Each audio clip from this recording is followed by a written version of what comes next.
You're looking at a property. Yes, you are looking at a property, whether you are an investor or a wholesaler. You're looking at a property and trying to determine what type of creative finance deal you should do. Should it be subject to? Should it be a hybrid? But wait. What about seller finance? What about Morby method? Should I just do the 70% rule? That's what I learned. Wait, something called disposition? That was just acquisition. What about disposition? What about Airbnb or nurse housing? What about wrapping, lease options? Burr, it's too much information. Just use this. Yeah, this.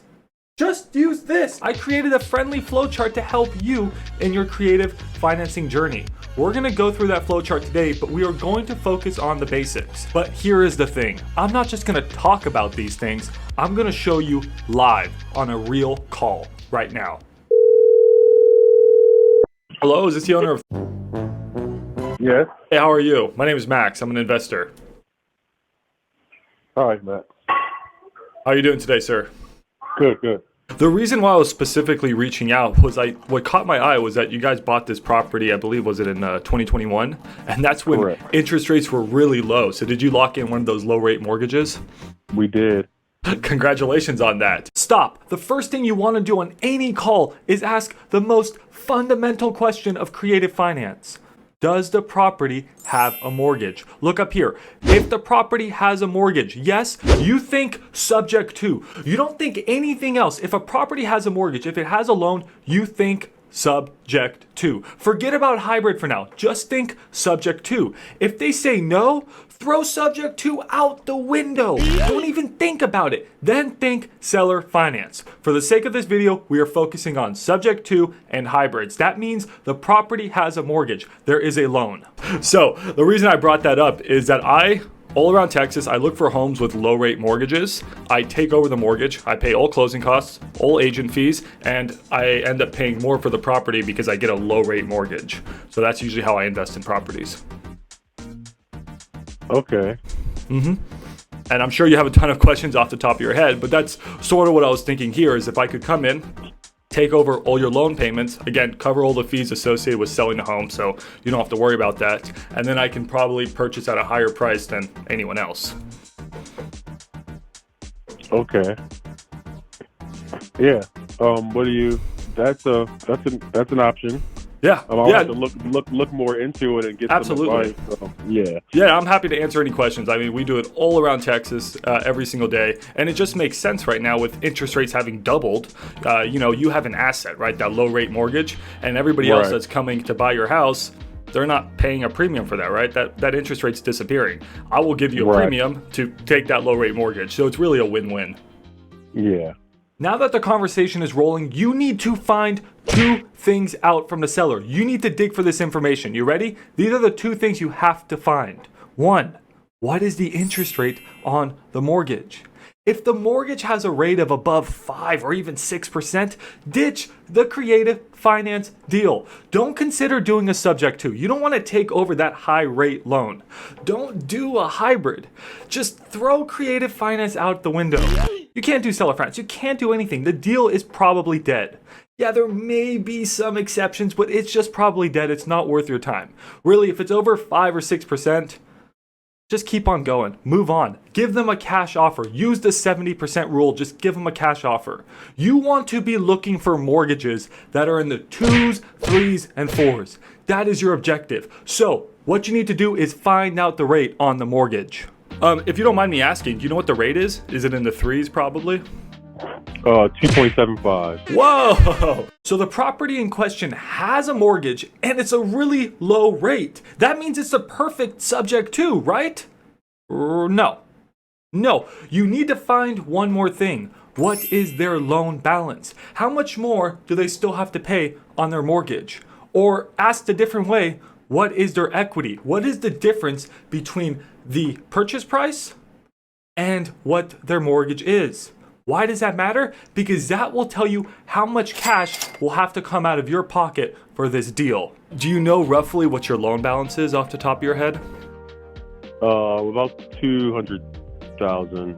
Okay. Little more. So you guys put a big down payment on there? We did. We put a big down payment down. Okay. So about 200,000. Okay. So you have a lot of equity built up. We do. Hey, Soup, is there anything you want to say to the audience? subscribe. Let's look back at the creative financing process flowchart. So, the property has a mortgage. Great. It has a low rate mortgage. Perfect. It's a good subject too. But what about the equity? If there is too much equity, that will make for too much cash out of our pockets. We don't want the equity to be more than, 20% of the purchase price? If the property is, let's say, $300,000 and then there is a $240,000 loan, that means there is $60,000 in equity. That is 20% equity. Over 20% equity, subject to starts to become difficult because that means you, as an investor, whether you're wholesaling this deal or whether an investor is buying it, that buyer is going to have to come out with 20% out of pocket. And then they have to pay closing costs, and then maybe agent fees, and then it becomes 30%, and the deal just doesn't make sense. And that's even before rehab. We are looking for deals with little to no equity. That's when subject to is the most powerful. Yes, you can get a deal that is 20%, but after that, in your mind, start thinking hybrid. If a deal has more than 10% equity, hybrid should just be going ding, ding, ding, ding, ding in your brain. You can do a hybrid with 3% equity. You can do it with anything, but over 10% hybrid, ding, ding, ding, ding, ding. Over 20%, the deal the deal just has to be a hybrid. And what do I mean by hybrid? Well, just ask Pace Morby himself. Yes, the Pace Morby, the same guy that when he goes to Subway and they ask him how he wants his sub made, he says, 2. The man, the myth, the legend coined the term when you do a subject to for somebody's mortgage, when you take over somebody's mortgage, but you seller finance their equity. It's a combination, it's a hybrid between subject to and seller finance. You are doing both of them at the same time. If there is a property with an amazing 2 or 3% mortgage rate that you want, but there is too much equity. The seller has sat on that property for a few years and now he has accumulated too much equity to the point where you don't want to come out of pocket more than 10, 20, 30, 40, 50%. You ask them if you can do payments for their equity, just like this. So when it comes to equity, there's different ways I structure payments, and it really just depends on your needs, your lifestyle. So are you guys taking that cash to go buy another property, or what are you guys doing after you move? Yeah, we just want to move closer to Dallas. Okay, so I guess my question is, let's say you have, I don't know, like $400,000 of equity or whatever that is. Do you need that in cash to go buy or build a home, or are you going to just need a little bit less for a down payment? What's your situation? I'm sorry. How else would we get it if we don't get cash? Absolutely. So we structure different ways, and that's why I brought it up. Sometimes people just need their cash right now, and I totally understand that. It's like when you win the lottery. There's 2 ways you can take payments. You can take it in the cash lump sum, which is or you can do right. And I was thinking, or would you be open to maybe a little bit more delayed gratification, where you get more money but in monthly checks? And it's like passive income or something. Yeah, that doesn't seem right. Denied. No. It is really difficult on your first call with a seller to get them to say yes to subject to, and on top of that, say yes to seller finance, aka a hybrid. One, it's just usually an information overload. Even if you just make it simple. I tried to make it simple on this call. It's still confusing. It's still a lot of information for a seller. It's going to be tough to sell them on the first go. Your goal is to just pique their interest. This guy, my man, he is very interested. And almost like I'm just trying to figure out what would you be willing to just pay for the home? That's the beauty of what I'm doing, is I can probably, depending on the terms we can negotiate, I can come up to your price. Okay. Because at the end of the day, what's my purpose? My purpose is to buy a home and be able to put a tenant in there and break even or, cash flow. And with your second suite, it actually probably makes it much easier for me. So the price of the property is only one concern. For most investors, all they care about is the price. For me, it's, can I get in there and make a great use of the property? And the way we're setting up the terms, it may be able to make sense for me. So we may be able to get you your full price, no problem. Yeah, that's my main concern. You're gonna pay my full asking price for the property? Yeah, I can do it. That's the beauty of creative finance. It allows us to go higher in price because we can get the terms we need. Real estate is not just about price, it's about terms. It's a whole package. Your interest rate matters. How much cash out of pocket matters. Yes, the price matters. Everything matters. There's pieces that come together to make a deal. It's not just one thing. It's not just the price. Too many people are fixated on price, including the seller, but that's okay. That's why he hasn't sold his home yet, because he wants his price. And that's fair. My man wants his price, and I will get him his price if we can agree on terms. If I can take over his 2.75% mortgage and then his equity, which is huge, this guy has probably 70% plus equity, I'm not gonna come out of pocket $400,000+ on a $600 and something thousand house. There's no way. If I'm wholesaling that deal, no investor's gonna want that. If I'm purchasing that deal myself, that's gonna suck up all my cash. I'm not gonna do it. So what am I gonna do? I'm gonna ask him if he will finance me his equity. If I can pay him a low rate, here's a tip, offer to match their low interest rate. So I'm gonna offer, hey, can I match your 2.75% rate and we can just match your mortgage? You upgrade from landlord to bank. The mortgage that you took out from the bank, I'm offering to you 2.75% for 30 years. I bet you if I run the numbers, that property is going to look good. And it's not just great for you as the wholesaler, the buyer, the investor. It's also good for the seller. You need to think of it from their shoes. They're selling their home for their asking price or near their asking price. They're not paying closing costs. It's like a $5,000 savings. They're not paying agent fees. They're saving that 3 or 6% commission. They're selling their house now, as is. If he was selling his house, not only would he have tens of thousands of dollars in fees, who knows when he would sell his house? Who knows what offer he would get? He could get an offer 10, 20% lower. That's the market we're in today. And if the seller is in a position where they want passive income, a hybrid, the seller financing portion of a subject to deal, the hybrid is offering them that. Not all sellers, most sellers are not financially sophisticated enough to take their profits from their home, go and open up a specific brokerage account and go buy treasury bills. Most sellers don't know how to do that.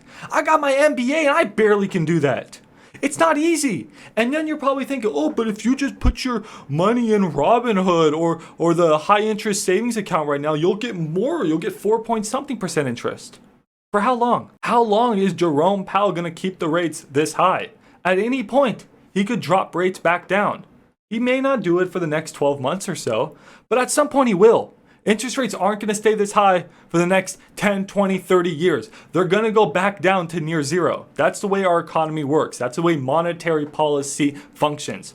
We live in a big Fugazi pyramid scheme where interest rates need to stay suppressed for our government to function and not go bankrupt. So eventually, rates are going to go back down.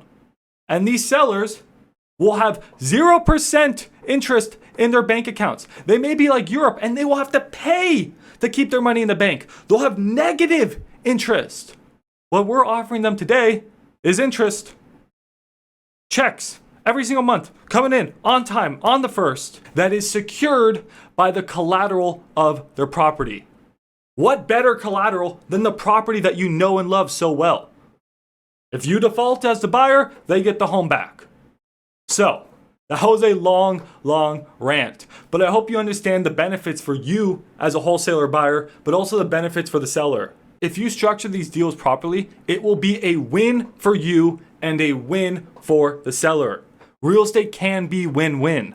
You just need to put yourself in the seller's shoes and make sure that you are giving them a deal that actually benefits them, but also wear your own shoes and make sure that you're offering a deal that works for you or works for your buyer. Ring, ring, ring. Hey, seller, I'm interested in buying your house. Wow, does your property have a mortgage? Oh, it does? Oh, okay, that's awesome. Yeah, okay, great. Subject to. Don't think hybrid right now. Think subject to. Ring, ring, ring. Hey, seller, yeah, does your property have a mortgage or do you own it free and clear? Oh, you own it free and clear? Wow, congratulations. That's so great that you don't have a mortgage on your property. What a great feeling. Seller finance in your head right there. If there's no mortgage, seller finance should be going off in your head. In the next video, we'll talk about the difference between seller finance and Morby method. Ring, ring, ring. Hey, seller, does your property have a mortgage? Oh, don't waste my time. I only want cash offers. Oh, okay. I'm happy to write you a cash offer as well. I just wanted to present you my creative solution to your property to try to get you the highest dollar value. I'm not interested. Okay. Let me offer you a cash deal. Boom, 70% rule. That's your fallback. Don't let any deals go to waste. If the person is not interested in a creative solution, you give them a lowball cash offer. You just throw it out there. Worst thing that happens is they say no, right?